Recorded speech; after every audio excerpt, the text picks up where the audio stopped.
piece of her is gone, a piece that might never mend. I look in her eyes and see the tears already forming. I hold my hand out to her, and the hand holding the phone slowly lowers to her side. She looks at me in confusion, not sure what is going on, and I don't know if I have the answers for her. I do what I need to do. I give her as much of my strength as she needs. I follow her out of the house and help her in the truck after she opens the door. Her eyes look at me, asking me a million things, but I know my eyes don't give anything away. It's the training. Never let them see your sorrow. Never let them see you broken. I've had 10 years of practice, and not just at the academy. I buckle her in, and the only thing I can muster up to say is, "It's going to be okay." She nods her head. Then I step back and shut the door, jogging over to my side. As I drive, I look over at her watching a bird fly above, her eyes following its every movement. She watches the bird so intently she doesn't even realize I've stopped the truck and I'm opening her door. Her eyes look at me, glazed over almost as if she isn't there, almost as if her body is closing herself off from the sadness and horror she is about to witness. "You're going to be okay," I assure her as I raise my baseball cap to run my hands through my hair. "What's going on?" She finally finds the words to ask, the question pleading for me to tell her it's all a mistake. But I don't answer. I grab her hand and walk inside the revolving door to the emergency room. We walk silently down the corridor, her hand squeezing mine now. She looks up at me, asking one more question. "Is it Mom? Dad?" I can't answer her. My heart, beating for her, can't give in to the answer. I'm afraid I won't be strong enough for her. I'm afraid that my grief from 10 years ago is going to surface, and she doesn't need that right now. Her eyes go back to the floor, and her question is answered when my parents step forward. My mother has tears running down her cheeks, and my father has his arm around her shoulders. They are standing next to the nurse's station.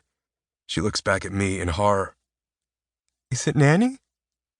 I don't answer because Crystal comes out from behind the nurse's station in her everyday uniform of blue scrubs and Crocs, wearing a stethoscope around her neck. Haley takes one glance at her face, and her feet stop in their tracks. I look back at her, trying to lead her to them, but she doesn't move. Nothing moves except her knees when they start to give out, and the most horrendous cry of pain comes out of her. I don't get to her in time before her knees hit the floor and she's on all fours. The look she gives all of us lets us know she knows.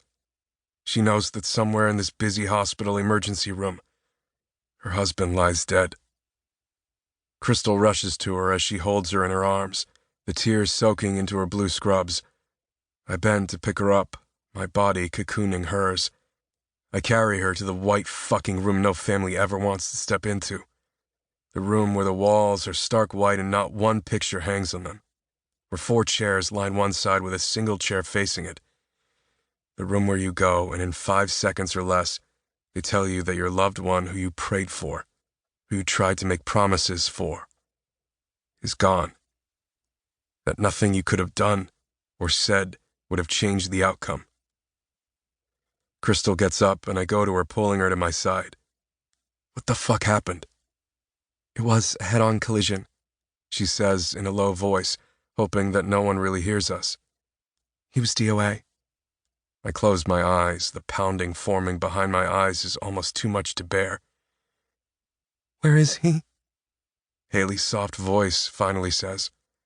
My father turns to her, trying to tell her something, but she snaps, "I need to see him." I know from her tone that it isn't a request. It's a demand. She needs to see him with her own eyes. She needs to see that this isn't just a dream. She needs to sit by his side and hold his cold hand for her to know he isn't coming back. She needs to sit there beside his body that will slowly start changing color while she asks the only question she can ask. Why? I look down at my feet as the memories from 10 years ago try to enter my mind, but I block them. This isn't the time.